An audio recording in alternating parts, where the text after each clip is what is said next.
Bharatiya Janata party अपने विरोधियों के खेमे में लगातार सेंध लगा रही है और कुछ पार्टियों के कई बड़े बड़े नेता भारतीय जनता पार्टी में शामिल हो गए हैं। यहाँ तक कि सत्तारूढ़ दल आम आदमी पार्टी भी से अछूती नहीं है। क्या है पंजाब में भारतीय जनता पार्टी की चुनाव रणनीति? बातचीत करने के लिए इस वक्त मौजूद हैं वरिष्ठ भारतीय जनता पार्टी नेता एस चन्नी। चन्नी जी, ये सेंध लगा रहे हैं आप, आरोप है कि आप एक दूसरे के नेता अपने पाले में कर रहे हैं और नेता चुरा रहे हैं भारतीय जनता पार्टी दूसरी पार्टियों की। मंजीत जी, हम किसी का नेता नहीं चुरा रहे। हम तो जैसे पहले हम दो एमपी थे तब से शुरू हुए हैं। हमारी आइडियोलॉजी भी वही है, हमारी विचारधारा भी वही है, हमारे प्रिंसिपल भी वही है, हमारी फ़िलॉसफी भी वही। और उसके तहत जो लीडर बाहर के हैं, और ये तो है नहीं कोई इनोसेंट लोग आ रहे हैं, ये नहीं कि कोई नाबालग आ रहे हैं, ये नहीं कि कोई किडनैपिंग हो रही है। हर जो वरिष्ठ नेता है, चाहे कैप्टन अमरिंदर सिंह है, चाहे उनकी बीवी महारानी परनीत कौर जी हैं, चाहे रवनीत बिट्टू जी हैं, चाहे इनके सुशील रिंकू जी हैं और शीतल अंगराल जी हैं, बहुत नाम है, बड़ी लंबी लिस्ट, अब तो डेली लिस्ट बढ़ती रहेगी, बढ़ रही है। ये लोगों ने पहचान लिया है, जान लिया है और मान लिया कि अगर इस देश का कोई भविष्य किसी के हाथ में सुरक्षित है तो श्री नरेंद्र मोदी जी है और कोई नहीं। और कांग्रेस के इतने नेता आपकी पार्टी में आ गए हैं तो अब तो ऐसा लगता है कि भारतीय जनता पार्टी का कांग्रेसीकरण हो गया है पंजाब में। देखो, कांग्रेसीकरण कहो चाहे कुछ भी कहो, हम तो अपना जो कुनबा है ना, कुनबा हमने अपना कुनबा बढ़ाना है। पहले हम 23 सीटों पर लड़ते थे और 3 पार्लियामेंट। अभी हमने 13 पार्लियामेंट हमने लड़नी है खुद अपने पैरों के ऊपर, अपने बलबूते के ऊपर, और 117 जो आने वाली असेंबली है। तो उसके लिए हम तैयारी कर रहे हैं। हम किसी को उठाकर नहीं ला रहे। जो आदमी आना चाहता है किसी भी पार्टी से और जो हमारी फ़िलॉसफी को मानता है, नरेंद्र मोदी जी की लीडरशिप को मानता है, कोई भी हो, किसी भी पार्टी से हो, हमें उसमें कोई इतराज़ नहीं है। हमने तो अपना कुनबा बढ़ाना है और जो हमारे सिद्धांत है, हमारे असूल हैं, हमारे प्रिंसिपल हैं, उनमें किसी को भी कोई ना कोई गुंजाइश है, ना ही उसमें कोई रिलैक्सेशन है कि अगर कोई बाहर से आएगा तो उसको ऐसा कुछ नहीं है। जो कार्यकर्ता जैसे मोदी जी कार्य करते हैं वैसे ही हम सब कार्य करते हैं। शीतल अंगुराल आम आदमी पार्टी के एमएलए हैं। 2 साल पहले उन्होंने भारतीय जनता पार्टी पर आरोप लगाया कि देखो जी, मुझे तो 25 करोड़ ऑफर कर रहे हैं। उन्होंने विजिलेंस में एक शिकायत भी दे दी और 2 साल बाद आपकी पार्टी में आ गए, आपने उनको पार्टी में उनको भी शामिल कर लिया। देखो, अभी जो शीतल अंगराल जी ने कुछ तो सच्चाई बता दी कि वो शिकायत के पीछे कौन था, वो एफआईआर के पीछे कौन था और कैसे कैसे उनको कोठी में बैठा के सबक पढ़ाया गया कि आप भैया ऐसे ही ऐसे बोलना है। जो बाद की बात है वो तो हरपाल चीमा जी करेंगे और हरपाल चीमा जी ने प्रेस कॉन्फ्रेंस भी की। फिर अगर देखो, अगर उसमें कोई इनमें दम था, 2 साल हो गए, 2 सालों में विजिलेंस इनकी, होम डिपार्टमेंट इनका, चीफ मिनिस्टर इनका क्यों नहीं पड़ताल की? शुरू ही नहीं की। पड़ताल तो तभी कहीं आगे जाएगी अगर शुरू ही नहीं की। तो ये इनके जो ऑपरेशन लोटस ये 1 था, उसके बाद 2 आया, अब केजरीवाल जी सुप्रीमो कहते हैं कि अब ऑपरेशन लोटस 3 भी आ गया। तो 25 मैं तो ये कहता हूँ भैया, चाहे बाहर, चाहे किसी इंटरनेशनल कॉल आ रही है, चाहे कहीं और से आ रही है, आप उनको बोलो भी रुपया लाओ, यहाँ ढेर लगा दो, सभी को पता चल जाएगा। अगर आपको नहीं चाहिए तो गरीबों में बांट दो और फिर भी पता चल जाएगा किसने मतलब इनको दिया, कैसे दिया, कहाँ से आया, क्या हुआ। तो ये पड़ताल हो सकती है। पर ये क्या, ये शगुफे छोड़ते हैं मंजीत जी, इनके पास कुछ है नहीं। ये जैसे ही कोई इनके ऊपर कोई चीज़ भारी पड़ती है, जैसे केजरीवाल जी की अरेस्ट होगी तो उन्होंने शोर मचाना शुरू कर दिया। आज तो उनका जुडिशल रिमांड भी एक्सटेंड हो गया।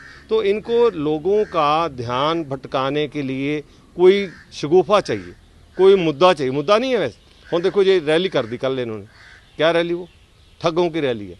जो लोग ये कहते हैं, हम मोदी जी कहते हैं कि हमने भ्रष्टाचार खत्म कर दिया, ये कहते हैं जी भ्रष्टाचारी को बचाओ। तो ये चीज़ें, इनका जो एजेंडा है वो एक तो परिवारवाद है, एक जैसे यूपीए 1, यूपीए 2, 12 लाख करोड़ रुपए के घपले हुए, सारी दुनिया जानती है। तो इनके पास कुछ कहने को है नहीं। चाहे वो राहुल गांधी जी हैं, चाहे केजरीवाल जी हैं, चाहे भगवंत मान जी हैं, चाहे खड़गे साहब रो रहे हैं कि जी हमारे बस की बात नहीं है, तो हमें बचा लो। मतलब ये इनकी क्या मतलब? देखो, दिल्ली में इनका समझौता, हरियाणा में इनका समझौता, गुजरात में इनका समझौता और गोवा में इनका समझौता, पंजाब में नहीं। सर वो शीतल अंगराल तक ही लिमिटेड नहीं रही बात। 3 और एमएलए आ गए, उन्होंने बोला एक को 5 करोड़ ऑफर करे, एक को 25 करोड़, एक को 65 करोड़ ऑफर किए गए, वाई कैटेगरी की सिक्योरिटी भी देंगे। और अब आम आदमी पार्टी में इतना खौफ है कि कह रहे हैं 25 और एमएलए को भी कांटेक्ट किया गया। अब कह रहे थे कि एक मीटिंग रखी हुई है, फिर हो सकता है एक बार फिर फ्लोर टेस्ट की बात हो।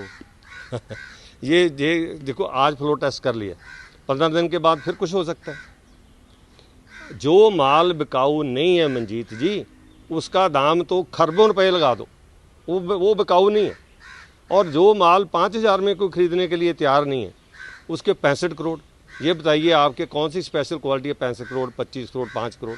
मतलब इनके पास अगर कोई ठोस सबूत हो, कोई लिंक हो, कोई बातचीत हो, कुछ नहीं है। ये तो सिर्फ, और 92 बंदों की इनकी पार्टी, अब तो खैर एक कम हो गया है। और उनके बताओ उनको क्या और चाहिए, क्या उनको इसकी ज़रूरत क्या कि फ्लो टेस्ट करें। भाई आपने बंदे अगर वो पर किसी धारा से जुड़े हुए हैं, आपके साथ जुड़े हुए हैं, आपकी आइडियोलॉजी के साथ, तो उनका कोई मूल्य नहीं है, वो तो वैल्यूलेस है, उनका कोई मूल्य लगा ही नहीं सकता। हमारे लोग तो कैसे कोई जाता नहीं, इनके लोग क्यों आते हैं? उनको मालूम है कि हम आज भी नहीं, हम कल भी नहीं। ये जो उनको खौफ खा रहा है ना, उनमें दिलों में खौफ है कि भाई हमारा बनेगा क्या। तो हर जो बंदा होता है वो अपनी अपनी ज़मीन ढूंढनी शुरू करता है, वो तलाश है। 2019 का लोकसभा चुनाव थोड़ा अलग था क्योंकि उसमें आपके और शिरोमणि अकाली दल का गठबंधन था। अब की बार लाख कोशिश के बावजूद ही गठबंधन हो नहीं पाया। आपको लगता है कि इससे थोड़ी सी भारतीय जनता पार्टी की चैलेंजेस बढ़े हैं? देखो, जब भी चुनाव होता है मंजीत जी, चैलेंज तो रहते हैं। ये नहीं होगा कोई और होगा, और नहीं होगा तो कोई और होगा। चैलेंज तो आपके बस की बात नहीं है। और जो चैलेंज को एक्सेप्ट करता है, जो लीडर कहता है कि मैं इसको मानने की तैयार हूँ, जैसे अमित शाह जी ने कहा, हमारी हाईकमांड ने कहा कि कोई गठबंधन नहीं, क्योंकि इनकी मांगें ही ऐसी हैं। मतलब और ये जो मांगे इनकी, अकाली दल की मैं बात बता दूं आप, जैसे जैसे अकाली दल के ऊपर संकट आता है, जैसे जैसे सत्ता से बाहर जाते हैं, तो इनको पंजाब के मुद्दे, पंथ के मुद्दे, चंडीगढ़ का मुद्दा, पंजाबी भाषा का मुद्दा, और ये बेअदबियों का मुद्दा, बंदी सिंहों का मुद्दा, सब आ जाते हैं। तो इन्होंने क्या किया, 2014 में भी राजू वर्मा जी की जो हमारे बहन जी हैं उनको इलेक्शन लड़ाई, तो अभी संगरूर में इलेक्शन लड़ाई, वो तो 5वें नंबर पर आई। तो ये मुद्दे नहीं हैं, ये लोगों के मुद्दे नहीं हैं।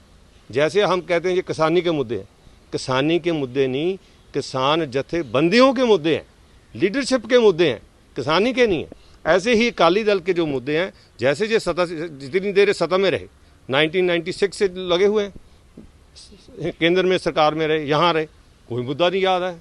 वहाँ तब मुद्दे कहाँ गए थे, क्यों नहीं कोई सॉल्व कराया मुद्दा।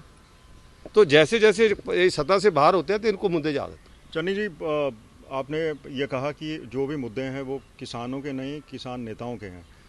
संगरूर का एक गांव है जहां के गुरुद्वारा साहब से एक अनाउंसमेंट की गई कि भारतीय जनता पार्टी के नेता जब गांव में वोट मांगने आए तो उनसे सवाल किया जाए कि आपने उनके लिए क्या किया है। आप थोड़ा क्लैरिफाई कर दीजिए कि अगर आपके नेताओं से ये सवाल पूछा जाएगा किसी भी जगह पे तो क्या जवाब होगा भारतीय जनता पार्टी का? मैं तो ये कहता हूँ कि पिछले 70 साल से जब से ये मुल्क आज़ाद हुआ है, तो लगा लें साहब कि कौन सी सरकार ने, जो जैसे 60-65 साल तो कांग्रेस रही, उन्होंने क्या क्या किया, किसानी के लिए क्या किया, किसानों के लिए क्या किया, और जो मोदी जी ने क्या किया, उसका कंपैरिजन कर ले। और अभी भी मोदी जी ओपन माइंडेड हैं। जैसे अभी 3 मिनिस्टर उन्होंने भेजे यहाँ, कितनी मीटिंग हुई और बात बनने लगी। फिर लीडरशिप का सवाल आ गया, वो कहते इनको क्रेडिट क्यों, तो उसमें जैसे भानी मार दी कि जी ऐसे नहीं होता। मतलब देखो, कभी मुद्दे ख़त्म नहीं होते, मंगे ख़त्म कभी किसी की नहीं होती, पर जो मिलता वो लेना चाहिए। उसी कंटेक्स्ट में जो आपको लगता है ये ठीक है वो तो ले लेना चाहिए।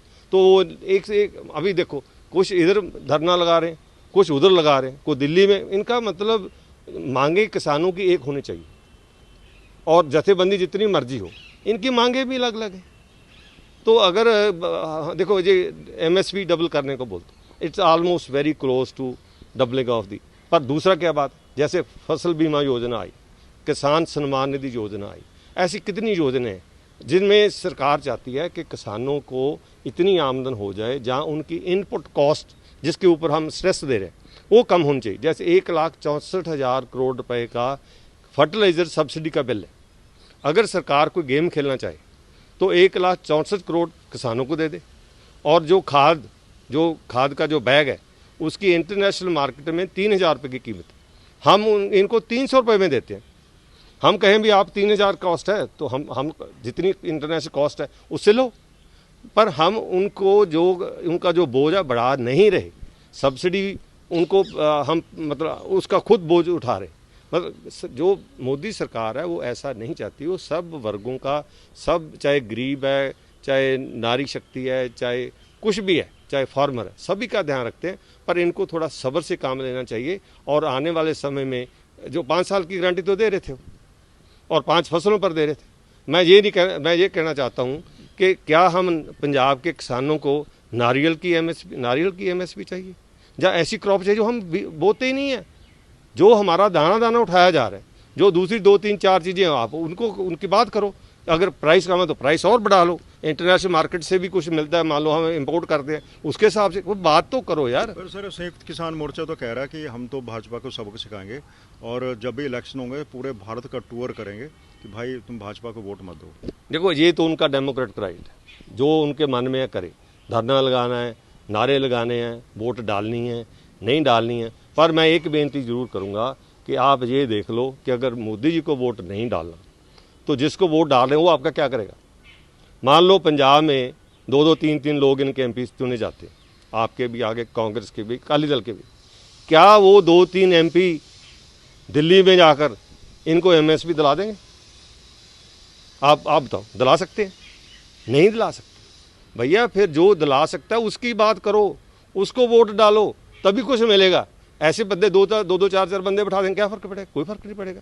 जिसकी सरकार बनने जा रही है उसका साथ दो। जैसे हम डबल इंजन की बात करते हैं कि अगर वो सरकार, देखो इनका कितनी प्रॉब्लम, आरडीएफ के पैसे इनको नहीं मिल रहे, नेशनल हेल्थ मिशन के पैसे नहीं मिल रहे, और बड़ी स्कीमें हैं, क्योंकि ये एक धारा में नहीं चलते, इनकी वेवलेंथ और है, इनकी आइडियोलॉजी डिफरेंट। ये अपना मतलब जैसे मालकों का मशहूरी कंपनी की, तो 80 करोड़ को जो अनाज तो मोदी जी दे रहे हैं, और ये उन्होंने क्या किया कि बैग जो है जिसमें देना है उसके ऊपर अपनी फ़ोटो लगा ली, जिस फोटो से इनको बहुत नफरत थी, चाहे बादल साहब की थी, चाहे कैप्टन किसी की भी थी, हम अपनी लगा रहे हैं, चाहे आम आदमी उसमें लगा रहे हैं। मतलब ये फोकी शोहरत के ऊपर काम करते हैं। 750 करोड़ रुपया इन्होंने पब्लिसिटी के ऊपर, ऐसे चैनलों के ऊपर, ऐसे अखबारों में जिसको कोई जानता बूझता नहीं। फिर इन्होंने कहा कि हम तो जी पंजाब मॉडल, दिल्ली मॉडल,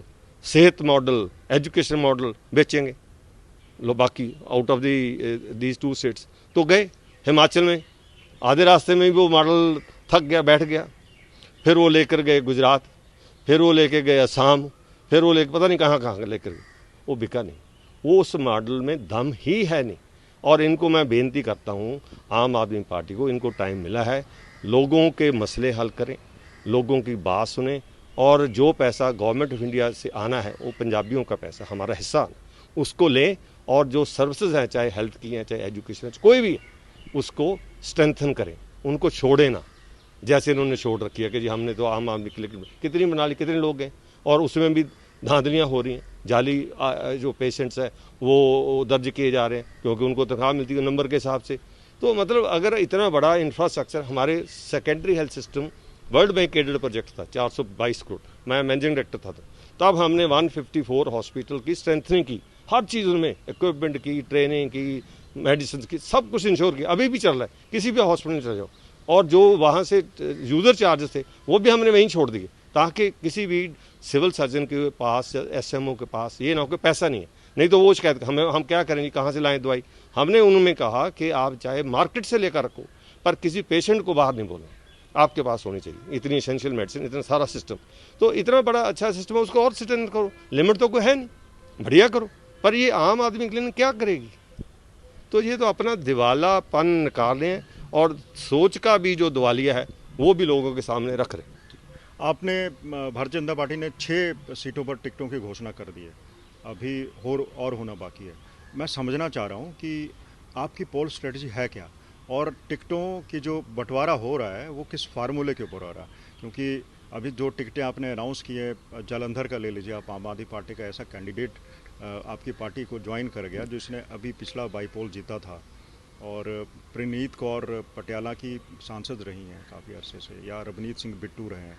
अब और कौन सी सीटें हैं और उनमें आपकी स्ट्रैटेजी क्या है? क्या भारतीय जनता पार्टी जो, क्योंकि आपका जो परंपरागत वोट बैंक है वो तो अर्बन और सेमी अर्बन एरियाज़ में रहा है, गाँवों के प्रति क्या स्ट्रैटेजी है? गाँवों में आप किस तरह के कैंडिडेट खड़ा करना चाहते हैं? देखो, हमने तो देखो जो हमारी स्ट्रेटजी ये है कि अभी हम 13 सीट्स के ऊपर लड़ाई करेंगे और कोशिश करेंगे कि सभी की सभी सीटें हमें मिले। जो आप कह रहे हो कि ये लोग वो लोग, उनकी नंबर इतना ज़्यादा नहीं है। कुछ लोग हैं, जैसे मैंने कहा लीडरशिप का क्वेश्चन है, जत्थेबंदियों का क्वेश्चन, लोगों का क्वेश्चन नहीं।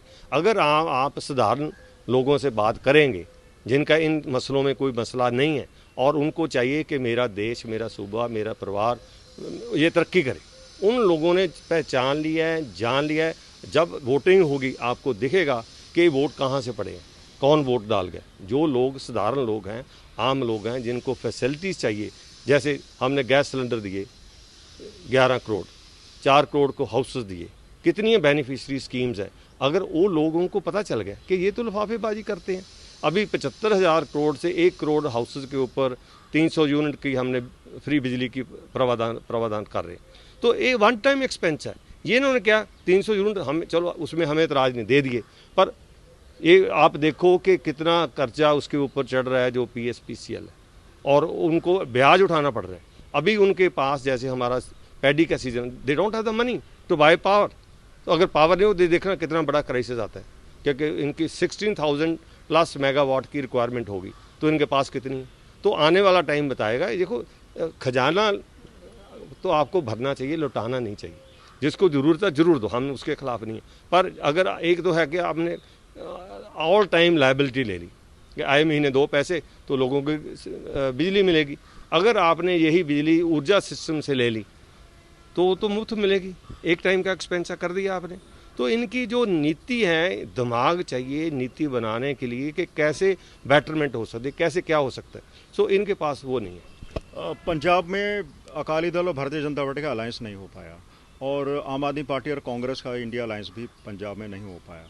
आपको लगता है कि इससे आपको फ़ायदा मिलेगा, कांग्रेस और आम आदमी पार्टी के वोट आप खींच पाएंगे, और दूसरे अकाली दल आपके साथ चुनाव नहीं लड़ रहा है, क्योंकि पहले आप दोनों का संयुक्त रूप से जो वोट शेयर था पिछले चुनाव में वो 18% के करीब था, तो अब आपका उस वक्त 10% था। तो आपकी बार आपको लगता है कि ये जो स्ट्रैटेजी बन रही है, एल्गोरिदम है आपका, वो थोड़ा सा वोट शेयर बढ़ पाएगा आपका? डेफिनेटली मंजीत जी, बहुत ज़्यादा वोट शेयर बढ़ेगा।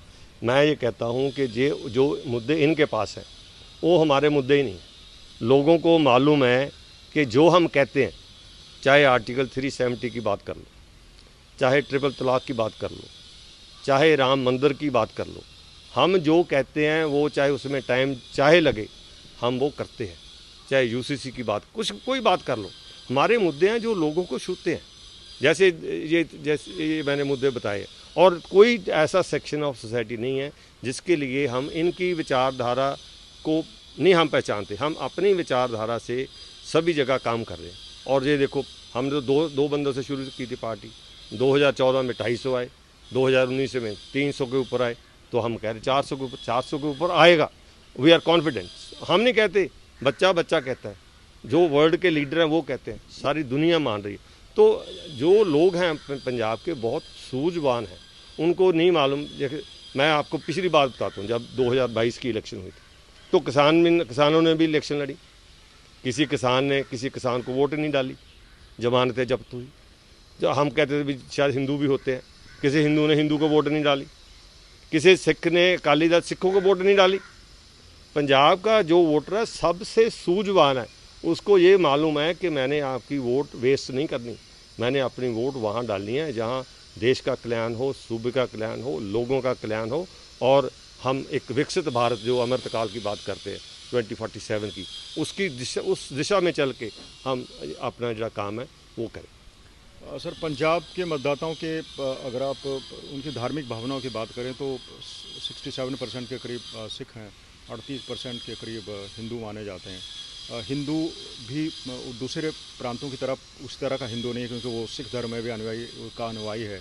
तो आपको लगता है कि जो राम मंदिर निर्माण का मुद्दा है, वो पंजाब में कारगर होगा, क्योंकि ऐसा कहते हैं कि पंजाब में जो मतदाता वो धर्म को देखे वोट डालते नहीं।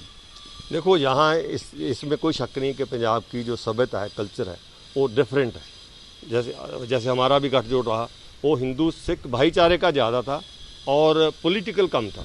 पर एक चीज़ मैं आपको बता दूं कि चाहे मेरा धर्म है, चाहे आपका है, चाहे किसी का भी है, सबसे ज़्यादा हर बंदे को अपना धर्म प्यारा होता है। जब उस धर्म की कोई बात करता है, उसकी मानता की बात करता है और अयोध्या जैसा एक नया तीर्थ बना देता है, और मतलब उसमें लोगों मैं इस कल को भी मानने वाला हूँ कि ये लोग ज़रूर जो मोदी जी का धन्यवाद करेंगे वोट डालकर, कि अगर किसी ने कोई मंदिर, राम मंदिर की बात की है और वहाँ स्पेशल वो प्राण प्रतिष्ठा करके मूर्ति इंस्टॉल की है, आप देखो ना कितने लोग जा रहे हैं। तो श्रद्धा होती है हर बंदे की, हर बंदे का धर्म होता है, उसमें ये ठीक है कि हम सेकुलर हैं, पर ये कहीं ना कहीं ये नहीं है कि हम सेकुलर जरूर हैं, हम अधर्मी नहीं। अगर धर्मी नहीं है तो हमारा कहीं धर्म है। अगर जो भी हमारे धर्म की, जैसे हम SGPC क्यों बना रखे, हम इतना दान पूजा क्यों करते हैं, सभी जगह लंगर क्यों चलाते हैं, कि हमारी एक व्यवस्था है और हमारा एक कल्चर है, हमारी ट्रेडिशन है, हमारे गुरुओं पीरों ने दी।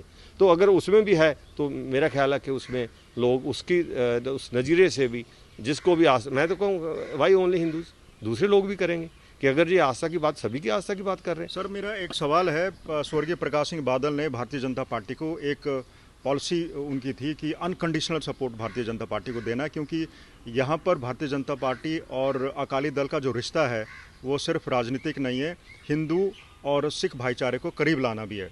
अकाली दल ने अब उस पॉलिसी को दरकिनार कर दिया और स्वयं अकाली दल के जो सुप्रीमो हैं अब सुखबीर बादल, उन्होंने कहा है कि अब अकाली दल तो भैया प्रिंसिपल की बात करेगा, धर्म की बात करेगा। तो आपको लगता है कि अब हिंदू सिख भाईचारा थोड़ा अलग थलग हो गया? और एक आरोप ये भी आया था कि अगर भारतीय जनता पार्टी और अकाली दल का बीच में गठबंधन नहीं हो रहा है तो उसका बड़ा कारण ये था कि भारतीय जनता पार्टी हिंदुत्व का मुद्दा, एजेंडा आगे ला रही थी और जो हार्डलाइनर हैं, ग्रुप हैं पंजाब के, उनको ये पसंद नहीं था, ये इसलिए भी गठबंधन नहीं हुआ। देखो मंजीत जी, ऐसी बिल्कुल कोई बात नहीं है। जब ये समझौता हुआ हिंदू सिख भाईचारे को मध्य रख के अकाली दल बीजेपी का अटल बिहारी वाजपेयी जी और बादल साहब ने किया था, तो तब बादल साहब ने कहा था कि ये अनकंडीशनल है। तो वैसे ही भारतीय जनता पार्टी, इनके भी 20-20, 19-19 MLA रहे हैं, यहाँ भी इनकी जो सपोर्ट थी बीजेपी की अकाली दल के साथ विदाउट एनी कंडीशन थी। मैं तो सरकार में भी रहा, कोई कंडीशन नहीं थी कभी भी। तो देखो ये जो गठबंधन होता है उसमें कंडीशन नहीं रखी जाती, एक दूसरे का अपने आप ही ख्याल रखना होता है और आप आराम से बात करो, प्यार से बात करो। आप सरकार में हो, जहाँ कहीं भी आप बात रख सकते हो। तो जैसे जितने अभी मुद्दे बना रहे हैं, इनका किसी भी मुद्दे में दिल से मुद्दा नहीं, क्योंकि ये तो कहने के लिए। अब जो गठबंधन नहीं हुआ तो हम प्रिंसिपल की बात करें, भाई ये प्रिंसिपल को नए आ गए, कितने पुराने प्रिंसिपल हैं, तो आप तो सत्ता में रहे, फिर क्यों नहीं आपने की, क्यों नहीं आवाज़ उठाई, जहाँ तब छोड़ते।